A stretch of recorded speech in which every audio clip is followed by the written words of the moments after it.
ঘরে 5টি আলামত দেখলে বুঝবেন ওই ঘরে জাদুটোনা করা হয়েছে, ব্ল্যাক ম্যাজিক করা হয়েছে, কুফুরি কালাম করা হয়েছে।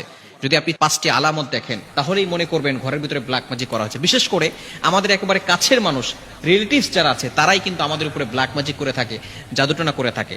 কেন করে? 1 নাম্বার কারণ হচ্ছে দুশ্মনের কারণে করে, 2 নাম্বার কারণ হচ্ছে হিংসার কারণে করে, 3 নাম্বার কারণ হচ্ছে তারা লোভের কারণে করে। কারণ আপনাকে যদি দুনিয়া থেকে বিদায় করা যায় তাহলে তারা সম্পত্তি হাতিয়ে নিতে পারবে, এজন্য তারা ব্ল্যাক ম্যাজিক করে থাকে। বিশেষ করে 5টি আলামত যদি আপনার ঘরের ভিতরে দেখেন তাহলেই মনে করবেন আপনার উপরে ব্ল্যাক ম্যাজিক করা হয়েছে।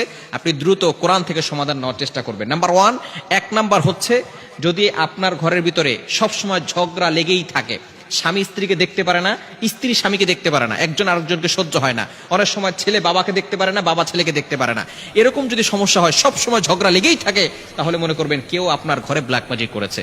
2 নাম্বার হচ্ছে সব সময় অসুস্থতা লেগেই থাকে, অসুস্থতা সরেই না, বাবা অসুস্থ হয় একবার, মা অসুস্থ হয় একবার, সব সময় তাদের অসুস্থতা লেগেই থাকে, তাহলে মনে করবেন যে কেউ আপনাদেরকে ব্ল্যাক ম্যাজিক করেছে। 3 নাম্বার হচ্ছে প্রাপ্তবয়স্ক হয়ে গেছে, বয়স হয়ে যাচ্ছে কিন্তু বিবাহ হচ্ছে না।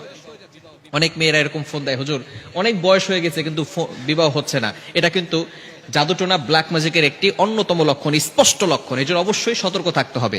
এবং 4 নাম্বার হচ্ছে রিজিকে বারাকা না থাকা। টাকা পয়সা ইনকাম করছে কিন্তু কোনো বারাকা নাই, বারবার খরচ হয়ে যাচ্ছে। টাকা পয়সা ইনকাম করতেছে, প্রত্যেক মাসে 50,000 টাকা ইনকাম, কিন্তু খরচ হয়ে যাচ্ছে 1 লক্ষ টাকা, ঋণ করে সংসার চালাতে হচ্ছে। রিজিকে যদি বারাকা না থাকে তাহলে মনে করবেন যে আপনাদেরকে কেউ জাদুটোনা করেছে, ব্ল্যাক ম্যাজিক করেছে। 5 নাম্বার হচ্ছে ঘরের ভিতরে অস্থিরতা কাজ করে, দম বন্ধ হয়ে যায়, ঘরে থাকতে ভালো লাগে না। এই ধরনের কাজ যদি হয় তাহলে অবশ্যই আপনি কোরআন থেকে ফায়সালা নেবেন। ঘরের ভিতরে কোরআনের রেকর্ডিং চালু করে রাখবেন, আয়াতুল কুরসি, এরপরে 4 কুল, কুল ইয়া আইয়ুহাল কাফিরুন, কুল হুয়াল্লাহু আহাদ, কুল আউযু বিরাব্বিল ফালাক, কুল আউযু বিরাব্বিন নাস, এই 4টি সূরা এবং সূরা বাকারার শেষ 2টি আয়াত, এগুলো আপনি ঘরের ভিতরে পড়বেন। 5 ওয়াক্ত নামাজে ঘরের সদস্য যারা আছেন সকলে 5 ওয়াক্ত নামাজের পরে আয়াতুল কুরসি, 4 কুল, সূরা বাকারা শেষ 2 আয়াত পড়ে বুকে ফু দিবে এবং হাতে ফু দিয়ে পুরো শরীরকে মাসাজ করে দিবে। এবং সকলকে মাস্ট বি নামাজ পড়তে হবে, নামাজের পরে আমলগুলো করতে হবে।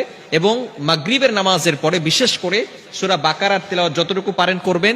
যদি পড়তে না পারেন তাহলে কোরআনের রেকর্ডিং চালু করে রাখবেন ইনশাআল্লাহ। তাহলে আস্তে আস্তে এই জাদুটোনা দূর হয়ে যাবে। এবং বিশেষ করে ঘুমানোর সময় সকলে ওযু করে ঘুমাবেন এবং এই আমল করে শরীর বন্ধ করে তারপরে ঘুমাবেন। যদি এই 5টি লক্ষণ দেখে থাকেন তাহলে অবশ্যই আপনি সতর্ক হয়ে যাবেন এবং বিশেষ করে কোরআনের তেলাওয়াত করা শুরু করবেন। যত বেশি কোরআন তেলাওয়াত করবেন তত বেশি এই কুফরি কালাম থেকে আপনি বাঁচতে পারবেন, জাদুটোনা থেকে বাঁচতে পারবেন। বিশেষ করে আমাদের একেবারে কাছের মানুষগুলোই কিন্তু ব্ল্যাক ম্যাজিক করে থাকে, জাদুটোনা করে থাকে এবং জাদুটোনার মাধ্যমে কিন্তু একজন মানুষ অসুস্থ হয়ে গিয়ে দুনিয়া থেকে বিদায় নিয়ে নেয়। এজন্য অবশ্যই আমাদেরকে সতর্ক থাকতে হবে এবং এই লক্ষণগুলো দেখলে সাথে সাথেই কিন্তু আমরা বিশেষ করে কোরআনের দিকে চলে আসবো, আয়াতুল কুরসি, 4 কুল এগুলো পড়বো। আল্লাহ তাআলা আমাদের সকলকে এই আমলগুলো করার তৌফিক দান করে।